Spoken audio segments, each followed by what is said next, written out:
Prince of Persia. This is a series I always loved growing up. Getting to take on the role of a royal hero, free running across walls, getting into stylish sword fights. These are the things that made this franchise such a classic that's remembered to this day. And as of late, the series is seeing a bit of a resurgence. 2024 brought us Prince of Persia: The Lost Crown, a 2D Metroidvania with intense combat and a unique protagonist. It was critically acclaimed, and I personally loved the game despite the ways it strayed from the original series' identity. There's supposedly a Sands of Time remake in the works, but its rough development and rockiness of owner company Ubisoft makes me question if we'll ever see that one come out. So caught in between these two releases is the rogue Prince of Persia. This game is getting a bit overlooked due to a busy schedule of upcoming game releases, which is a shame because this title takes the series in a new direction, into the roguelite genre. If done right, it could easily become one of the best games in the series. So the real question is, does it live up to that potential? Well, if you want my short answer, oh yeah, this game is awesome.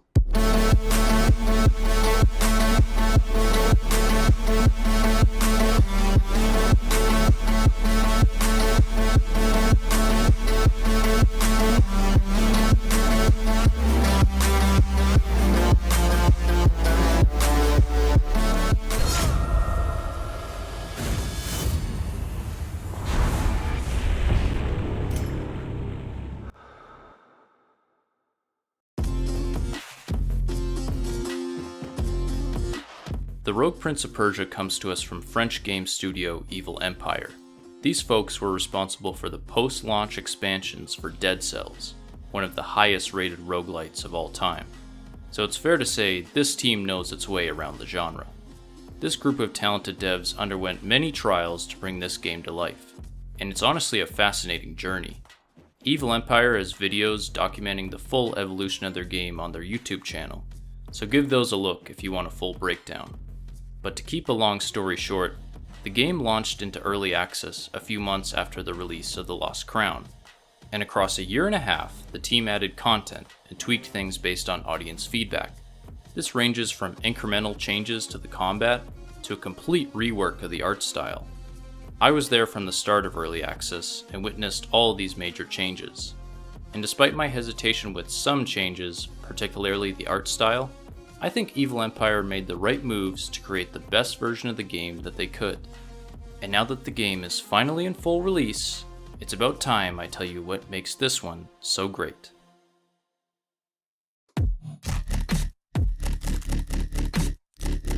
So Rogue follows the story of a new nameless prince. We open on him having provoked a Hun army, an army who are enemies of the Persian Empire. Quite unexpectedly, our protagonist gets killed and defeated by the Hun leader in only the opening cutscene. Lucky for the prince though, he can never truly die. He was gifted a magic bola as a child that revives him upon death to the last place he slept. This gift becomes an unfortunate pitfall, however. This recovery from death took days, meaning the Hun army has already started an invasion and plunged the prince's city into chaos. Now he needs to act quick to rescue the members of his family while stopping the Huns from taking over Persia. This tough task is made worse by the fact he's trapped in a time loop. Every time he dies, he's brought back to the third day of the invasion. His efforts to change the course of time may work to a point, but there's no undoing the damage he brought across the 3 days that he was asleep. I've gotta say, for a game of this style, this is a really intriguing setup. Not only does it establish the stakes super quick to get you into gameplay, but it ties that gameplay into the story. They clearly establish in-world rules for why you'll be looping through the game over and over again. And the cherry on top is how personal this narrative is. We can already see the prince's arrogance in his choices, and now he has to fix a problem that he caused. This has the makings of a really great narrative adventure. But it's fair to say that story is not the main focus here. You'll advance the narrative through short, voiceless dialogue interactions, never taking up much more than a minute each. Some might argue this holds the game back from truly embracing a great story, but I think it works in its favor. The momentum of the game is rarely interrupted, so the times you do get interesting story bits makes the wait worthwhile. And there are some interesting, funny, and surprisingly heartwarming conversations that I feel ties the story together quite nicely. This is far from a story that's groundbreaking, but it's well executed and kept me intrigued all the way to its end. And thanks to its minimalist structure, it gives room for the real meat and potatoes of the game, its gameplay. Given that Evil Empire worked on Dead Cells, a lot of that game's DNA carries over into the Rogue Prince of Persia.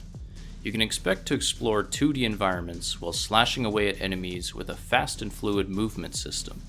But where Rogue differs is how you approach that combat in traversal. The game utilizes what is probably the most unique implementation of parkour in a 2D game, that being 360-degree wall running. By simply holding down a button, you can freely move between vertical and horizontal wall runs on the fly to suit your progression. This adds a whole new level of depth to movement, really making you feel like the Prince of Persia. At its core, Evil Empire's adventure strives to make you feel like the Prince of Persia. And it's not just a hold to win button either. You've got to actually pay attention to the background to make sure there's a wall to even run on. And that run only takes you so far.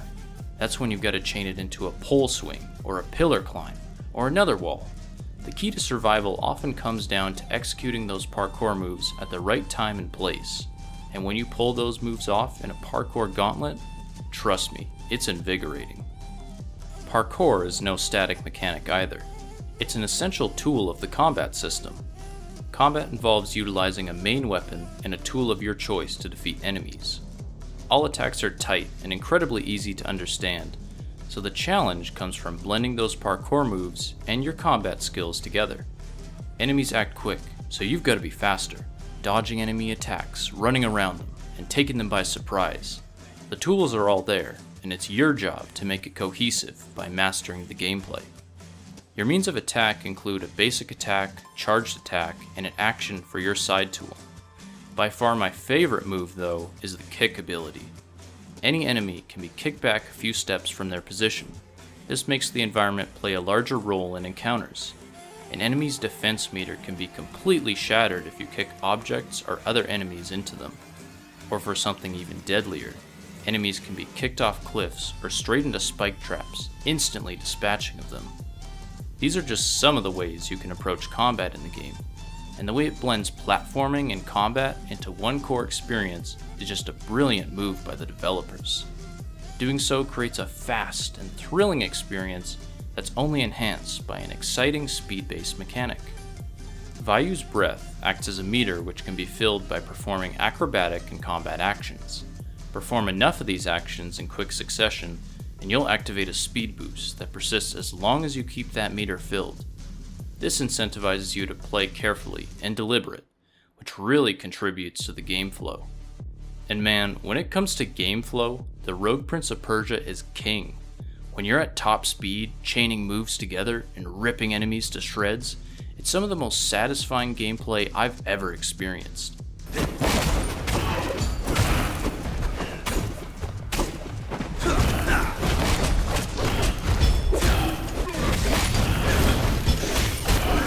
Great game feel is always important, but in a roguelite, you also want to make sure each run feels different in some meaningful way. That's where the weapon selection and medal system come into play. You'll start off with a slim selection of weapons and tools, but as you progress, you'll find more and more weapon types that all feel different in playstyle.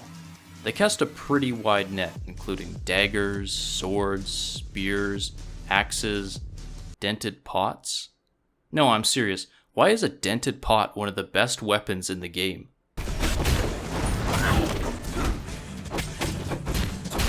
Tools act as a secondary offense, often in the form of some long-ranged weapon. My personal favorite is the chakram. It acts like a devastating boomerang, but it can damage the player on its return send. So it takes some getting used to, but when you nail it, it's damn satisfying. There's also the medallion system, which provides temporary upgrades that can be stacked into a build of your choosing.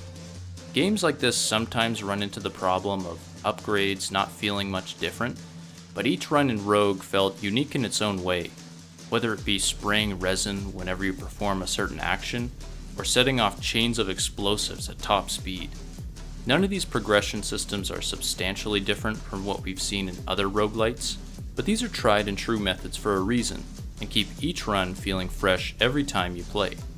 But really, the main thing that keeps me coming back is the gameplay itself.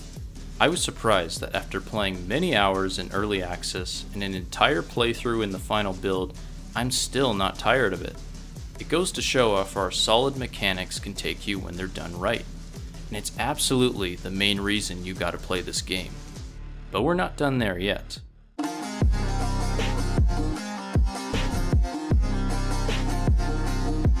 In terms of structure, Rogue takes you through a series of levels on your journey to take on the Hun leader.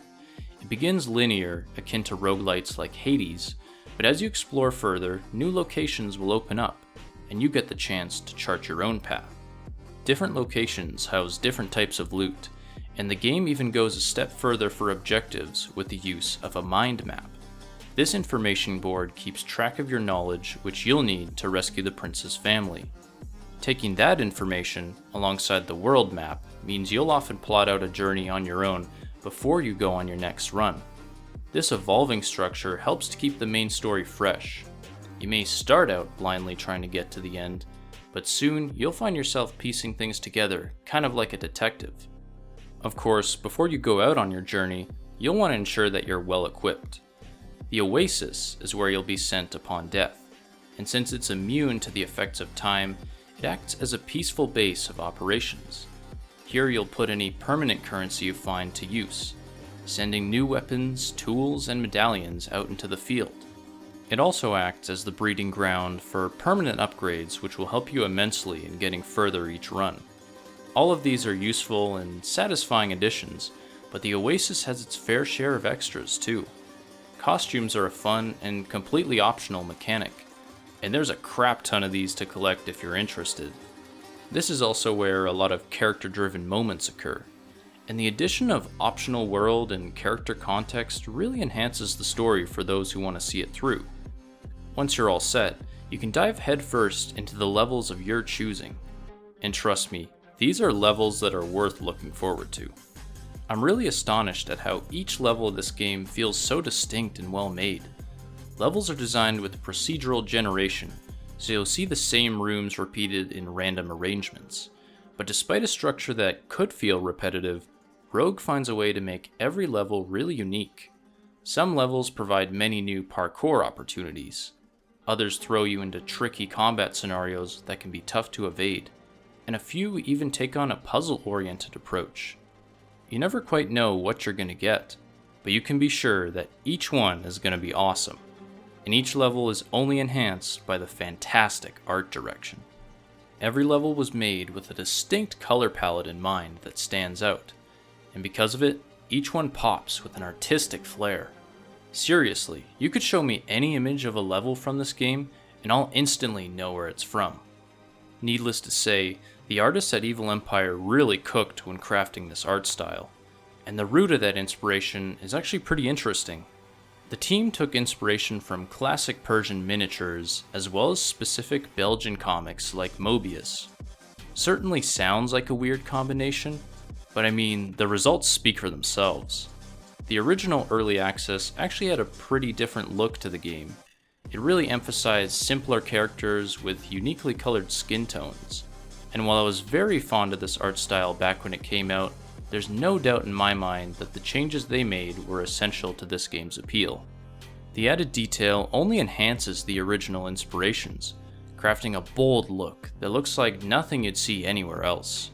Through its unique art direction and distinct variety, Rogue is able to craft an excellent set of levels that are worth playing dozens of times over. And that sentiment remains true, especially when talking about the boss fights. After going through a few main levels, you'll be taken to a boss battle of some sort. These often come in the form of a brute or a magic-enhanced opponent, so don't expect any regular enemies that will be a complete pushover. And man, when you get to one of these, you are in for a treat.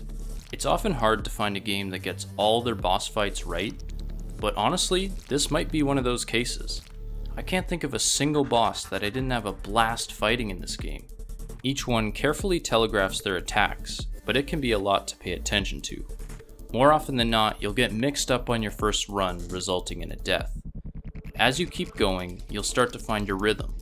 You'll master the timing on their attacks, find those openings for a flurry of damage, and soon enough, you'll beat them, later getting the joy to continually kick their ass on repeated attempts. It's exactly that kind of satisfying mastery you want from a boss fight of this ilk. And like everything else in Rogue, these bosses are a true test of your combat and acrobatics. The fight against General Batar was a particular endurance test for me. His attacks often take up the whole screen, forcing you into cover. Speed and planning is the key here, and that applies twofold between phases, when you're threatened to sink below the screen if you don't wall run your way up in time. This is just one example of the carefully curated list of excellent boss fights this game has to offer, all in equal quality and all in epic spectacle. Oh, and I haven't even talked about the music of this game yet. The tracks I've been playing in the background of this video are all from this game's excellent soundtrack. Evil Empire recruited Asadi to score the music. This incredible artist utilizes traditional Persian instruments alongside hip-hop and trap influences to create unique high-energy music. This was truly a match made in heaven for Rogue. The instruments chosen keep each track grounded in its Persian setting, and the addition of trap and hip-hop influences emphasizes that speed and intensity of every combat encounter. The results are an incredible set of tracks I haven't been able to stop listening to for over a year. Seriously, take a listen to some of these.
A branching structure, nicely varied levels, a beautiful art style, epic boss fights, and a banger soundtrack.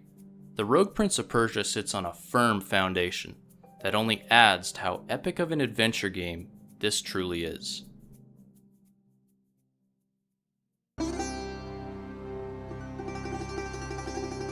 I'm really grasping for straws to find anything that I don't like about the Rogue Prince of Persia.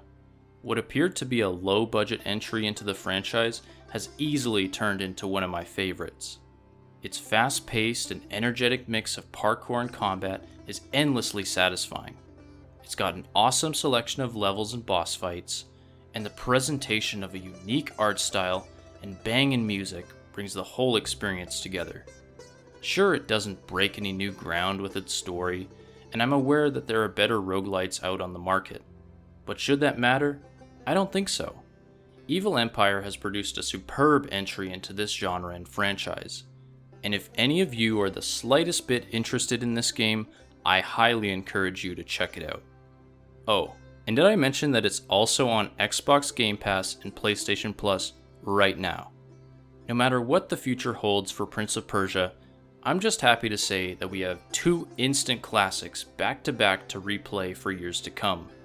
Two excellent games that push the series in a new direction while respecting its legacy. And with respect to the Rogue Prince of Persia, get your reflexes ready if you're planning to hop in to this epic Persian adventure.